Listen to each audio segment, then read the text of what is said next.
And I think we're rolling. Cool. So, Jacklynne, I'm super happy that you agreed to come and do this talk with me and just have like sort of some dialogue around bringing therapy into a public school sector. Um, right now, we have counselors and we have the nurse's office. Okay. That's what students usually ask for when they're not feeling good, when they know like something's not right, or they just want to take a breather or take a break. So, I'm just kind of looking for some other healthier and useful tools and options that teachers can kind of learn to adopt on their own in the classroom, some simple tips and techniques. But I guess first, I just would love if you could introduce yourself and tell us about your journey to become to the place where you are now. Yeah. I'm so happy to be here, first of all, and to be with you and connecting about this topic because it's so important.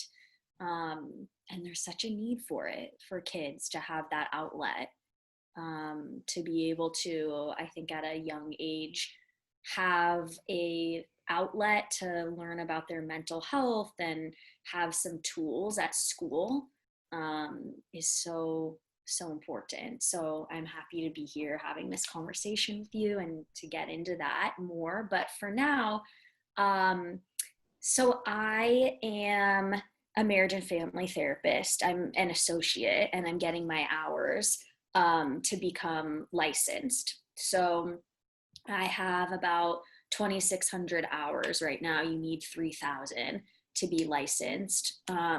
You're So almost there. yes, I'm close. I'm almost there. And it's been quite a journey of getting my hours. It's been about 4 years that I've been working as a therapist. I went to undergraduate school for college at University of Colorado Boulder. So I got my bachelor's degree there in psychology. And that's when I started really feeling the calling to be a therapist. Like I knew even like in high school and middle school that I wanted to study psychology in college, but I didn't always know what I wanted to do with it, with the degree, because there's a lot you can do with it. Like for a while, I was thinking about going the social work route. Um, and so then I've always just been really interested in human behavior and just looking at kind of like why humans do what we do. And I had an experience in college when I was studying psychology with a therapist that I was seeing because I was going through a lot at that time in my life, and just a lot of hardships and challenges. And I was introduced to a therapist when I was living in Colorado, and she changed my life. Like, I am so grateful now when I think about how this person impacted my life at such a young age. She really helped mold the person that I've become and my desire and like soul calling to do this work. I think just experiencing it as a client, the power of therapy, and just having someone hold space for you in such a safe way, was just so incredibly healing. And it helped me during a pretty dark time in my life, and really just helped to regulate me during that time and keep me grounded and balanced. Can I And ask you something about that? I'm gonna close my window first though. what were you Can I gonna ask say? you something about that? What was that? Sorry, I missed. Could I ask you something about that?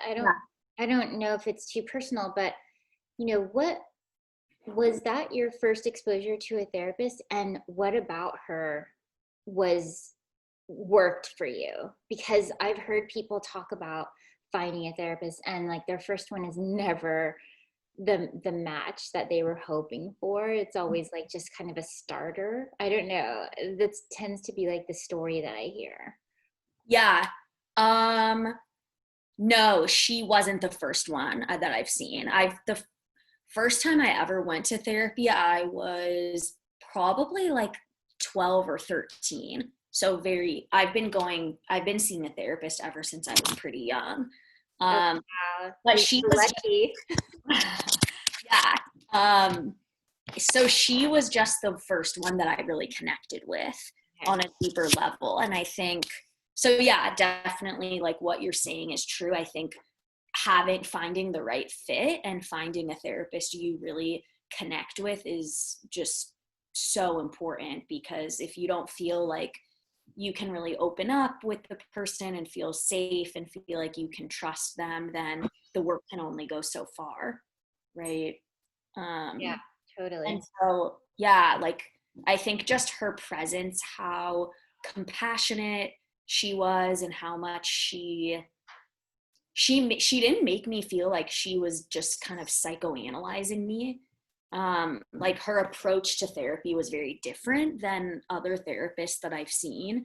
Um, she has like more of a holistic perspective where she takes into consideration the body, not just the thoughts and cognitive part of therapy. Like a lot of traditional therapists only kind of consider the mind with therapy. Like, let's change the thoughts, right? That's like cognitive behavioral therapy is a lot of like, okay, just think more positive, and then you'll change your behavior. And there's nothing wrong with that. That can definitely really help some people. But I think with her, the work with her, what resonated so much was that there was a deeper level of healing that was happening for me, um, because she helped me heal at the level of the body and my nervous system.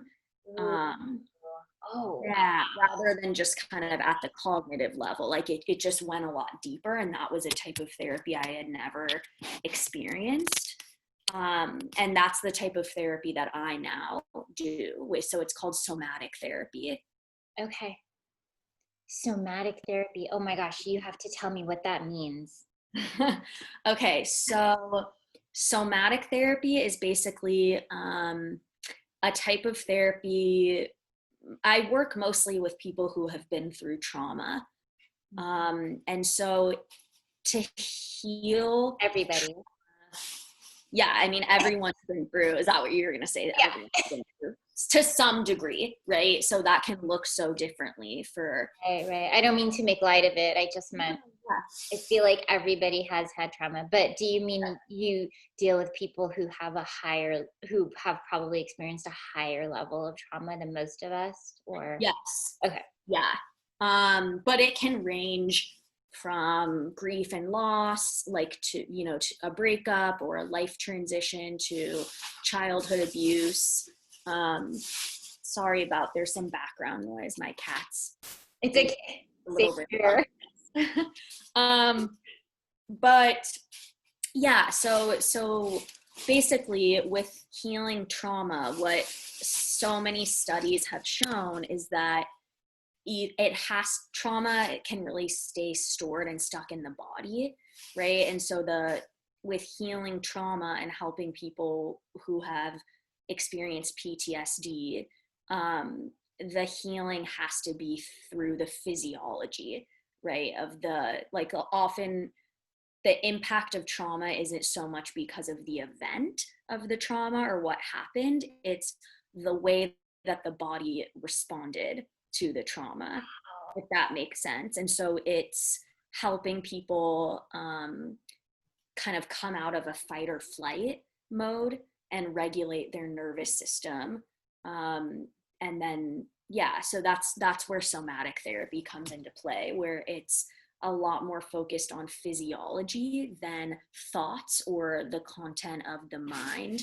Um, Like I have a lot of clients who come and see me and they're like, okay, I feel like I have a lot of insight and self-awareness, and understanding, like intellectually, as to what my patterns are, like the why piece of like why I do what I do, but it feels like that understanding isn't enough to create real sustainable change, right? Like that it doesn't go, it can only go so far. And that's where kind of a lot of like traditional talk therapy is really just helping people understand the why. And then the somatic therapy just kind of takes it a step deeper, where when you're actually clearing things from the body and helping the nervous system like unravel certain habitual tendencies, that's where a lot of like real change can happen for people. So Amazing. yeah, Amazing. such Wow. a powerful type of therapy. And I've done it with kids. It totally works, this type of therapy with kids, even if they don't have like so much understanding as to why we're looking into the body. And like I don't give as much of like a whole kind of fancy explanation like I just did with you about fight or flight and any of this. Like I would explain it to adults, but it's still, I find that it works better in a way with kids than just sitting and talking, you know, Can having you them. give me like an example of one of your cases that maybe, if you could just speak about without their names, I totally understand. And maybe even talk about like, yeah, we should just start there. Like I can, because then I could sort of give you an example of what I encounter, Mm-hmm. or I can just tell you now. We have a lot of students who are dealing, I teach special ed, Mm-hmm. so I have a range of different emotional disorders that I deal with. Mm-hmm. But there's also students who are just so stressed out and have high anxiety because of pressures of tests and things like this. So there could be the student who is constantly cursing in class, and we call it attention seeking behaviors, Mm-hmm. um, or writing essays and including dark stuff in their essay that is not appropriate to the topic but obviously wants to come out, right? um, or just students who, like you said, have breakups and things like that. So those are some examples. So I'd love if you could like expand on that a little, and I don't know what you've dealt with yourself. With presenting problems from kids. Yeah. Yeah. Um, so I worked, I don't see kids so much these days in my private practice, but I worked in an addiction and trauma treatment center, like a residential rehab center for youth, for teens and adolescents. And a lot of the kids just had a lot of anxiety, depression, PTSD. What else would they come in with? Yeah, emotional disturbance. Like I think overall, all of that kind of falls under the umbrella, the way I think of it, as like um, an irregulated nervous system. Like my lens is I'm always going back to the nervous system and the body. And so I think all of that, whether it's like hypoarousal with depression, where kids are um, feeling shut down, numb, like kind of lifeless, right? Where there's apathy, they don't really care about school, they don't care about anything, right? Like that's would be like if you think of the window of tolerance. Have you ever heard of that? That Oh, the window of okay. tolerance. Ooh, it sounds good. So we all have our resilient zone where we feel grounded, present, stable, right? And that's when the nervous system in a healthy place, right? And then a trigger can happen or a stressor. So for a kid, maybe it's a breakup, right? Or getting a bad grade on a test or something. Maybe they feel shame by something that happens at school, and then it can take them out of that resilient zone, either down into hypo arousal, which could be like depression where they're just kind of shut down, or up into hyper arousal, which could look like in panic attacks, right, where the nervous system's really jacked up, right, like really stimulated and back in that kind of fight or flight mode. So yeah, so I think that the tools, like simple tools, like teaching a kid how to ground themselves in a way of just coming back to the present moment, can get them back into that window of tolerance, meaning they're able to have more tolerance for difficult emotions that are coming up in a way without letting those emotions like drag them down. That I know sounds I'm saying totally. a lot. I feel No, like I'm no, rambling. and we need this. The world needs to hear this. Okay. I don't think that anybody, I don't think I have heard anybody speak about this. And I am like a self improvement junkie. Like I search the whole world wide web for things on, how to like help myself and also help students to like, if this is something that people typically have to pay for or access their benefits for, the students in public schools that I've encountered don't even have the voice to ask their parents to take them to a therapist. So this is like very priceless information. So like, how are some of the ways that you would help someone to find that grounded place? Mm-hmm. Okay, so one thing I learned about in one of my trainings was, I think I have it with me. I'm Okay. gonna show you it. Hold Okay. on 1 second. Because this is so cool. I Um, can't wait. okay, 1 second. Let me grab it. It's like a little Thank graph you.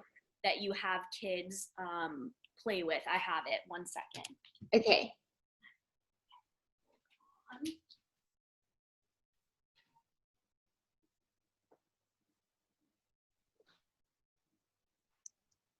Okay. Yay, I found it. Okay, Oh my so gosh, you must be super organized. I never find things that fast. okay, so look. So if you can see what this says, I don't know if you can read it, but it says um emoji exercise, Oh, okay? And then that's so cool. yeah, and then it says where are you today? High zone, low zone, okay zone. So then there's, you would ask them where are they today in terms of like their mood or their emotions, and then high zone, that's, so this is like what I was just talking about, right, of the high zone. If they're really anxious, Yes. um, then they would put that, so you give them little stickers. See, Oh so my this God, is I love that. the little emoji sticker. Okay, so then you give them the sticker and you have this for them, and then you have them put the sticker as to where they are. So either high zone, okay zone / resilient zone, Yeah. or the low zone. So you could describe to them a little bit about each zone. Like, okay, the high zone might be if you're feeling really energized and hyper, right? Because you wouldn't really say anxious if a kid doesn't know what that means. Yeah, and then who wants to really offer that up in front of all their classmates? Right. Oh yeah. Or if this is right, if you could either use this like in a one-on-one thing, Yes. or if this was in the classroom, yeah, then you could be like, okay, if you're feeling, the low zone would be if you're feeling really tired today, bored. Okay. Yeah, exactly. And then you could just describe the okay zone as feeling chill, feeling relaxed and calm. Chill. So then that right there, if teachers did that in the morning, let's just say every day when kids get to class, okay, let's all start the day with a little check-in. Let's have you start with the emoji exercise. Let's put on the board. The teacher could even draw this on the board and have the kid go up, and then it could give the teacher kind of a baseline sense of where each student is at and which students that aren't in the okay zone might need a little more like attention that day or whatever. They'll just like go on my radar as to who I might want to pay a little more attention to and check Yeah, in on them, how they're doing. right.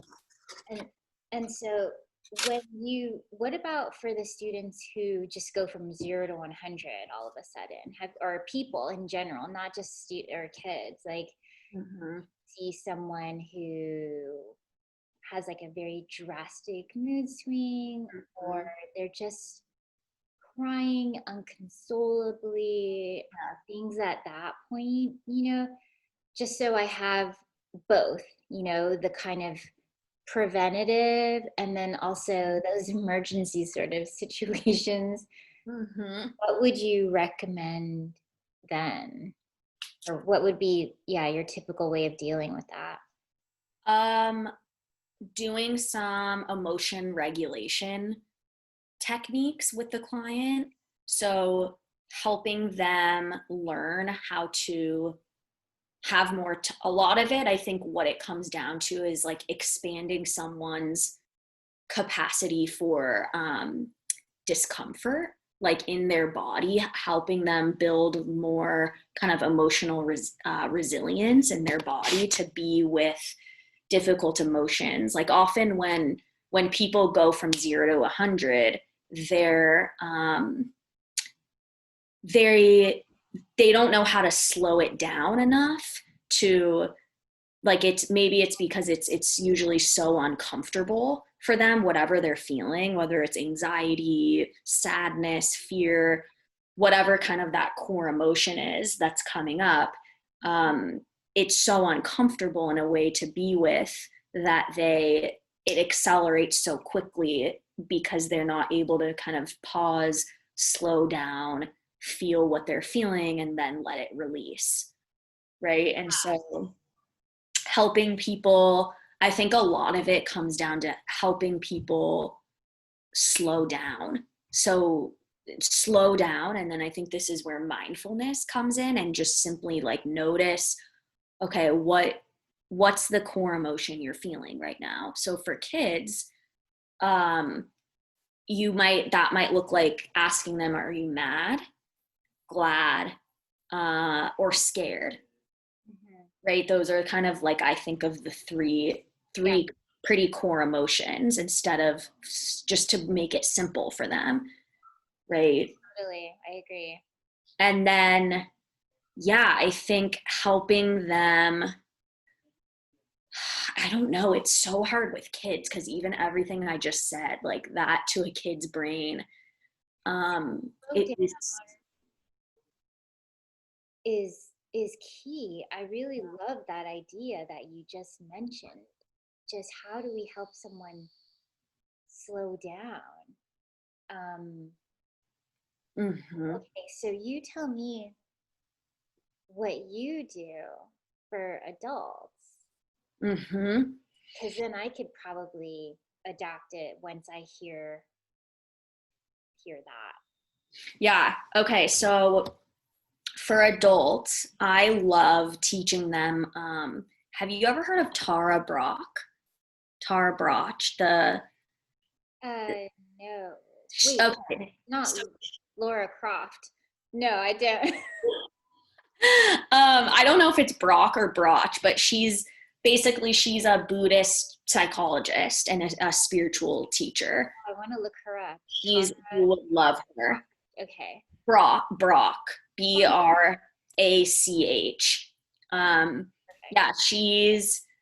she just gives a lot of like really useful tools on mindfulness.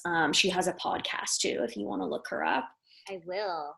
Yeah, but anyway, so she has something called a RAIN exercise, RAIN acronym, and basically what it stands for is, and the purpose of it is helping people with mindfulness and compassion when they're having heightened emotions and like going from 0 to 100, like you said, and how to help people slow down. So the R in RAIN stands for recognize. Okay, so this is the practice of slowing down when you notice you were calm and then all of a sudden you're having a panic attack, right? Or so you would take a pause, stop whatever you're doing, slow down and recognize and name exactly what you're feeling in the present moment. So that could be like what we just said with noting or naming the emotion, right? Okay. Then the A in RAIN is allowing or acceptance. So, okay, this could look like, okay, I'm noticing I'm full of fear right now. I'm noticing my body is really tense and my chest is tight. And then the A in RAIN would be, instead of fighting or pushing away what's coming up, I'm going to just almost like welcome it in or say yes to it, and allow it to be there. Right. And then the I in RAIN is investigate. So that would look like becoming curious about what, like instead of analyzing it, it would be like leaning in with curiosity about where I'm feeling it in my body.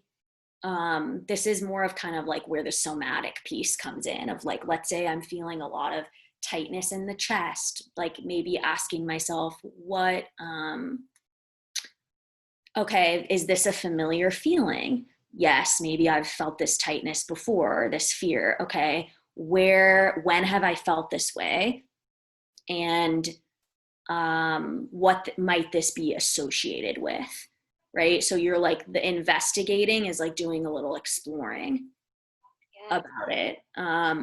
Or kind of like, what is the core fear that's coming up right now? Like, what am I really scared of? Kind of like getting to the root of it, right? And then through the body, like, does my body have any messages for me? Like, what information is my body trying to give me, right, with this anxiety that's coming up?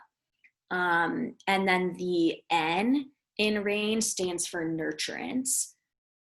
So yeah, this one's really great. This is then kind of asking the body, like, what do you need from me to feel soothed, right? So that might look like, okay, my chest wants a hand over the heart, like to feel the support of the palm on my chest, to feel held. Or maybe something more practical, like my body needs to be in hot water and I need to take a bubble bath. So that's the self, like kind of the self-soothing piece with the N. So it's a way, so that's the whole thing that's RAIN. And the whole thing is a way to lean in, like lean toward whatever we're feeling, which goes against, I think, a lot of what our culture and society has, what we've been taught with emotions, which is often like, if we're uncomfortable, just do whatever it takes to become comfortable again, right? Like, I don't know about you, but I feel like that a lot of that was the message for me growing up, that like discomfort equals bad, right? So cheer yourself up, or whatever, like just feel better, right? Like just feel good all the time. And so some cookies and milk. yeah, Or exactly. Right. nap. or actually at school, they would just say, oh, just go take a break or go to the bathroom and wash your face. You know, if someone was having a bad day, Mm-hmm. and then it's like, okay, I guess it's over, Right. you know, and no wonder we're like a bunch of adults dealing with each other where you get upset and then it's like the next day you just wake up as if nothing happened. Exactly. Right. So we've been bred in our culture in a way at such a young age to just push things away or deny what we're feeling. And then that has its own dangers because then often it just gets repressed and like comes out later in kind of like uglier ways. Right. So I think teaching kids something like the rain technique where they're learning how to notice what they're feeling, feel what they're feeling, like giving themselves permission to um, acknowledge what they're feeling at a young age. I think that in and of itself is emotional intelligence, right? Like teaching kids Yes. how to be with their emotions in a healthy way and give themselves nurturance with whatever they're feeling. I feel like rain could work with kids You know, actually. as you were saying it, I think the only big difference is that depending on their age, it could totally work. So if they were mature enough to identify what they're going through, then Mm-hmm. I think it was fine. Like perhaps middle school and older, but maybe, you know, elementary, it's more of the teacher or maybe another person being able to, so you so let me try to see if I can remember. So R is to recognize, Yeah. right? So the teacher would at one point have to say something like, you're screaming, you know, or you're crying, I see you're crying. Mm-hmm. um and then A is, and then like to accept it, and it's okay that you're crying, or like Yep. okay if you're sad or worried or scared, whatever the word is for that Mhm. incident. Validating it, right? Like Validating it. you're Yeah, allowed to feel angry, you're allowed to feel upset, thank you. right? Allowed, yes, I love that word, allowed, because kids are always told what they're not allowed to do. Yep. So What? rather than making them wrong or Yeah. judging them for it, okay, you're allowed to feel upset Yep. without reinforcing. I mean, if they're having bad behaviors, I guess that's That's kind of tricky, right? But you know, then that's probably just situational. right. But however, if who knows, you know, I don't think this is largely used. So it could very well just, if you lead into the investigation of like, oh, um, what's an example? You know, oh, Brandon grabbed your toy, Mm-hmm. or is it because Brandon grabbed your toy? Does it not feel good to have someone grab your toy? You know, and then nurturing maybe uh you know, pulling out like a special toy or something that seems better, and then waiting for their turn for that one or something. I don't know. But, you know, I think that this could work. If they're just maladaptive behaviors, I think it could trigger more attention, like wanting more attention in that way. But then we know, like, you know, teachers know like who those kids are that are going to abuse it. So I think at that point, it's just like a whole other sort of and I'm sure you're well aware of all those other techniques, but there's just so much more. I think it's so much nicer when you can just control the environment once you see like, oh, okay, this triggers when they're too young, you know, when they're so young, like, oh, this triggers so and so. So let's just like keep these toys up high so this Mm-hmm. doesn't happen, you know. Anyways. Yeah, no, totally. I think the rain technique might be hard to do in a class, like in a group setting, but I think even at one-on-one, like if the kid went to the nurse or the counselor at Right. school, it could yeah, it could be great for the kid to have that, like the therapist at the school could guide them through it. Yeah, And our counselor definitely has like a very long line. And the thing with the counselor is mhm. nobody wants anyone to know that they're going to the counselor. Oh, So you literally have to like make appointments to go see her. oh, And I but feel, still, I have an office. You know, uh-huh. besides my classroom, I do have an office, and they just told us that we weren't going to go back to school um, in person. Oh, But I do anticipate, you know, using some of these techniques online, and that would generally be or one-on-one because I would then ask for a student to make an appointment with me. These are all techniques that I would be addressing outside of my typical class day because I teach users of wheelchairs mm, and their cognition is typically like a 2 to 5 year old range. So I don't have this much need as far as like tantrums and things like that because I won't be there with mm, them. mhm. Um, but I still feel like having this documented and, you know, this, it's so interesting because a lot of the things that you're saying, they make a lot of common sense, but when you put a label to them and hear them addressed in this way, Mhm. it's almost like I feel like I'm getting these free inside tips that you like had to go to school to learn for years and years and years. So I get to bypass all of that Yeah. because we don't have people, wonderful people like you know, unfortunately. Hmm.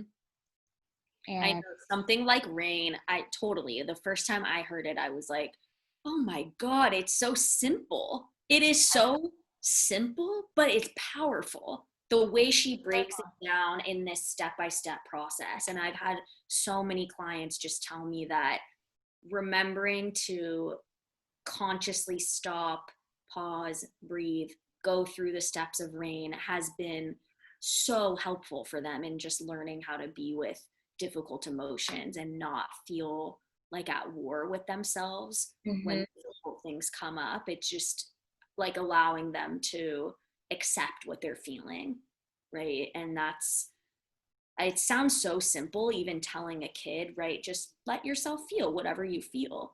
But it can be so much harder than that. So what are some things that, you know, kind of prevent people from eventually getting to a place where they can tap into that? What's the barrier or like the like little roadblocks that I might experience or someone might experience Mm, with being able to slow themselves down? yeah. Um, Honestly, I think it's vulnerable. Like, Wow. right? I Yeah.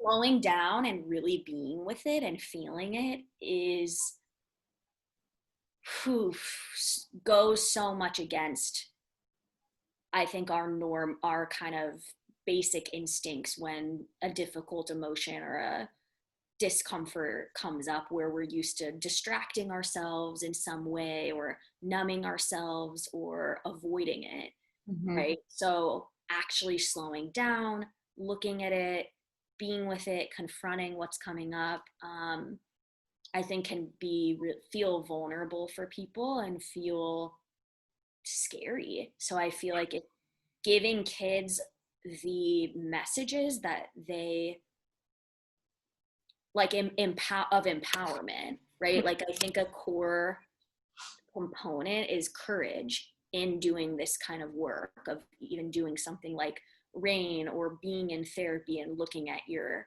stuff. I think you have to have a basic sense of courage and a feeling of a belief in yourself of like, okay, this might be hard and uncomfortable, but I can do it. Yeah, the courage.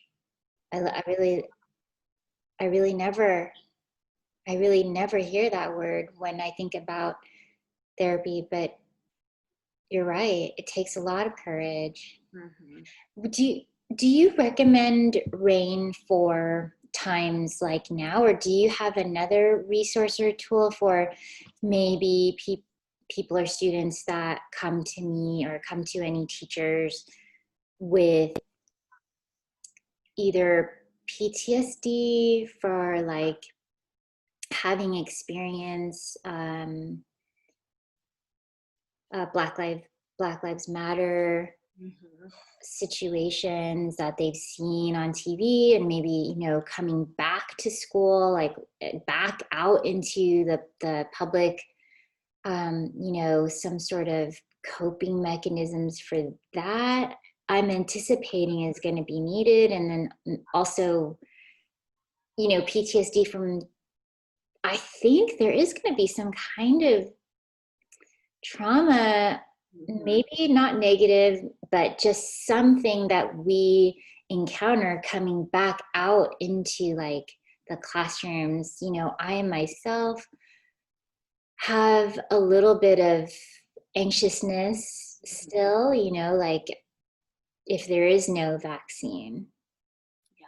So, like, I don't know what I'm gonna encounter, Yeah. but is rain, is there something else like rain that might also assist?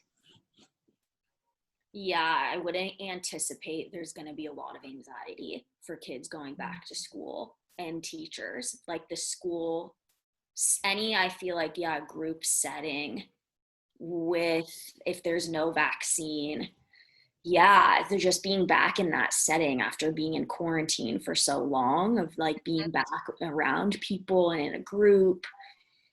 um, I would imagine is going to bring up anxiety for people. And then also the political climate. Anxiety and fatigue, I think as well. Yeah.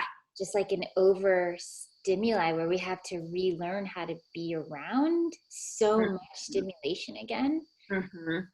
Or if people are excited about that, and generally do better with as more like an extroverted Mm-hmm. um, type of personality, just how to bring everyone kind of together in the sense that it's going to be okay, and to like slow down again. I don't know why I'm using that, but it just really resonates with me because it's so true. Yeah. The slowing down piece. Yes. I know. Because as a culture, we're usually so go, go, go and don't know how to slow down. And that actually reminds me of what I was just going to say. So when you were asking about, is there something in addition to rain for when you guys go back to school? Mm. Yeah. So I think the a way to really help with slowing down, helping to slow down, like relax, stimulate the part of the body that's like responsible for rest and relaxation. That's the parasympathetic nervous system, right? So we have the sympathetic, which is the part of the body that is responsible for fight or flight, um, that helps us survive, right? That helps us get up, run if we're under threat, Yeah. and go. And a lot of people in LA, especially, and really just in the US, there's an imbalance of most people are just stuck in the sympathetic nervous system state, right? Where they're just always go, go, go, and don't really know how to actually slow down, like what we're saying, And because the body, parasympathetic is when you're go, go, go. sympathetic, So in the sympathetic is go, go, go. yes. The parasympathetic is relaxation, rest, rejuvenation, like what allows us to go to sleep at night, Yeah. right? That something shifts in the body when we're able to relax. And that's when the parasympathetic nervous system turns online. right? But for a lot of people, it's hard to get that relaxation response in the body. So there's certain tools and techniques that can help people activate the parasympathetic, the rest relaxation response in the body, right? So that's what really can really help calm people down when they're really anxious. And a lot of that is breathing exercises. Like the breath and the nervous system are so intricately connected that like the quickest, most powerful way to give a message to the nervous system that it's okay to, that it's safe and it's okay to relax, like let the guard down. It doesn't have to be on edge anymore. It's okay to come back to stillness and slow down, is through the breath, right? So I think even teaching kids, like what's one of the biggest, okay, so this is one that I teach my clients a lot for parasympathetic nervous system activation would be alternate nostril breathing, which I'm sure you've done in yoga, right? Yeah. Yeah, that is a good one because it's kind of fun too. Yeah, I could see them being into that instead of just acting like they're breathing, or doing the techniques, at least like they're doing another pair. So how many breaths? Because I know sometimes we have to worry about taking too long of a breath or too short of a breath just because, they're young and don't want them to get dizzy or anything like that. Right. I don't know. I've never done it with kids, so I'm not sure about the length of the breath, but maybe you could just ask them like, okay, how does it feel to count to 3? Breathe in for 3, plug the nose, and then out for 3. Okay. That is a great technique. I love that. You're so right. You're so right. You're reminding me of my mentor teacher when I was getting my teaching credential, and when the students would come back from recess, he would make everyone sit down and wait their turn to go up to the faucet to get a cup and fill it up with water and stand there and drink the cup. And I used to look at him like, this is such a waste of class time. What are you doing? But this was like 15 students, like that's how long it takes to go up and stand there and drink the water. And some of them would just like really ration it and take their time. Yeah. But I think that's sort of what he was doing because everyone was coming in from being packed up. And just slowing down with that breathing, because when you drink water, you can't breathe. You're drinking. So it's like slowing down the breath. I love that. Yeah, I love that. And helping people, I think, and helping the kids learn patience. Yeah. Right? We all wanted that water. Sure. They're like getting to the front of the line. I know. Exactly. Oh, that is so useful. I'm really happy that you brought that up. So when you have like your sessions and stuff, do you also leave your clients with any other resources, or is there anything online that you would kind of recommend? For teachers to access, not necessarily students, but if there's a place where there's a lot of, or actually, I know you mentioned the podcast, but like a place where there are printables and things like that.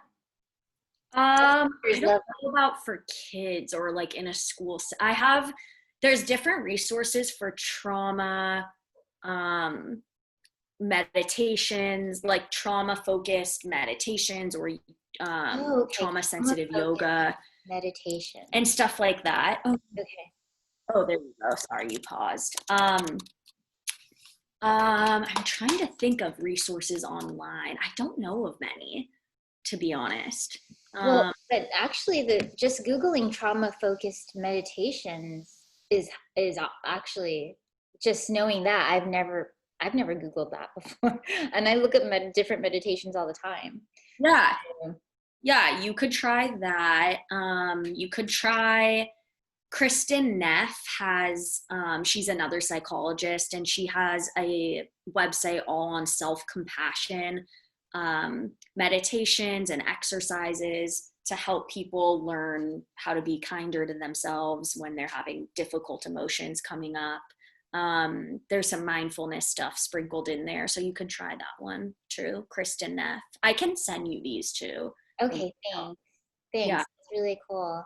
Did you ever, I was just curious about your answer to a couple of the questions, just because I love you and I love getting to know you better. So, is there something that called you to being an MFT? Like, because I know you could have done therapy in a lot of different ways, right? I mean, I think there's different kinds of therapists. I'm not positive. I'm always looking for the MFT for, Mm-hmm. for me personally, but it just suits you so well. And, just also finding purpose, I think, is something that a lot of students struggle with. So if anyone um, was to identify with wanting this in their life, like how did you figure out that being a therapist for marriage and family was your preference?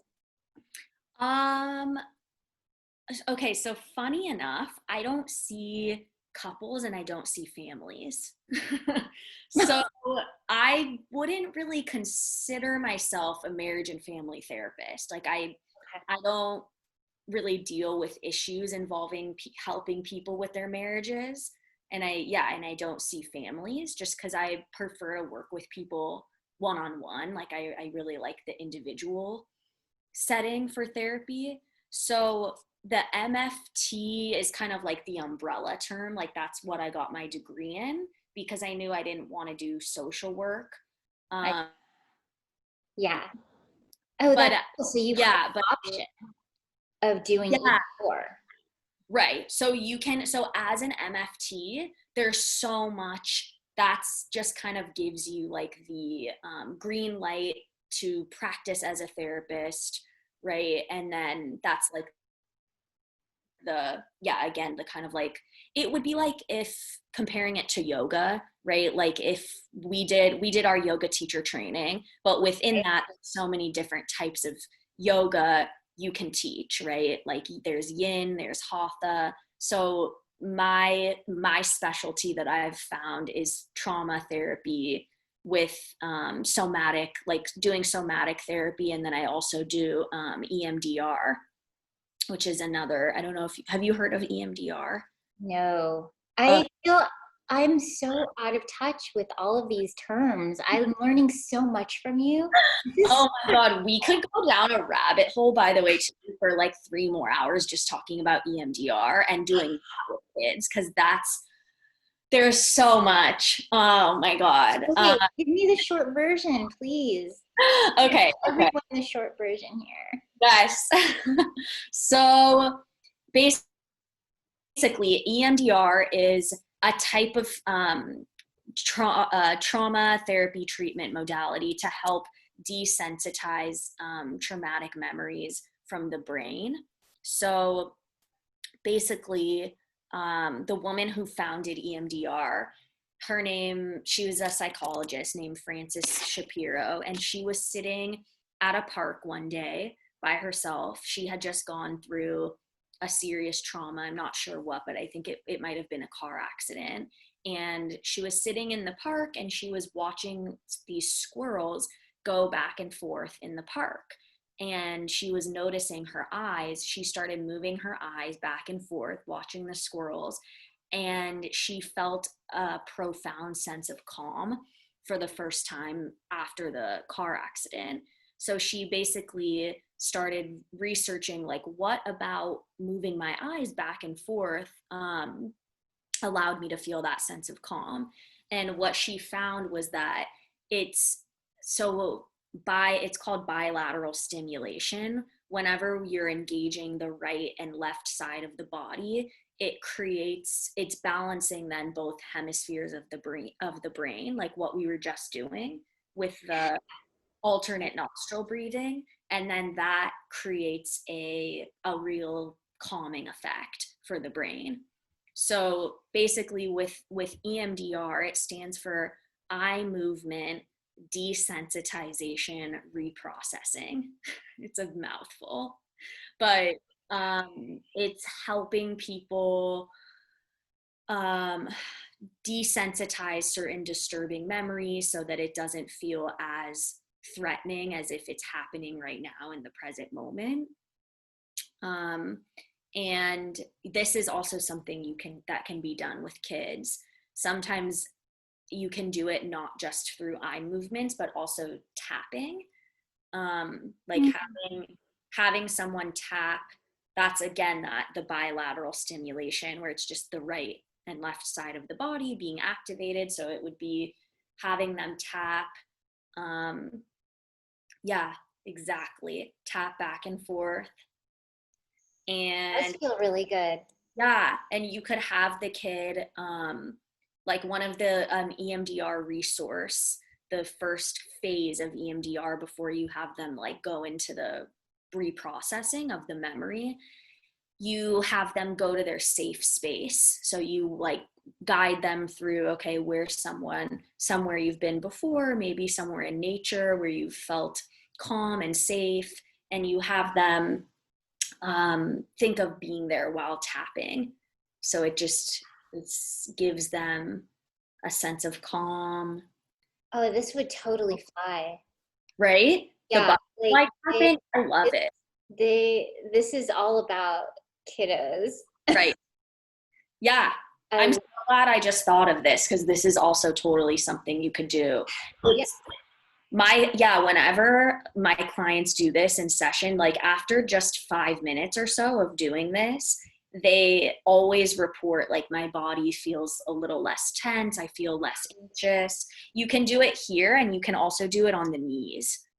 Oh, that's so great. I love that because, with my students who wouldn't have access to doing this for themselves, I could totally do this for them. Exactly. You And our can. staff. You can tap, yeah, you Wow. can tap for them, and it works just as well. Yeah. Oh, I love these pearls of wisdom. This is amazing. Thank you. I know I went kind of off on a tangent from talking about Yeah. answering your question about what called me to be an MFT. Yeah, it was so perfect. I'm so appreciative. I'm like very, very excited to kind of have this downloaded from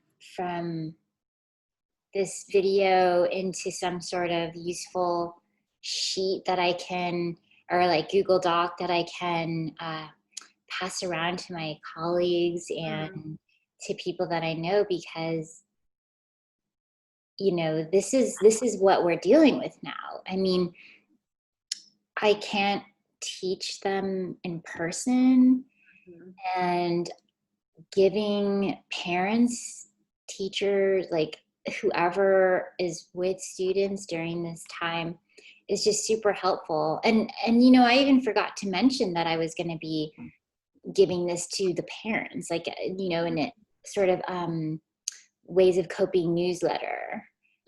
So yeah, like this is excellent. This is So useful. I love it. Yay.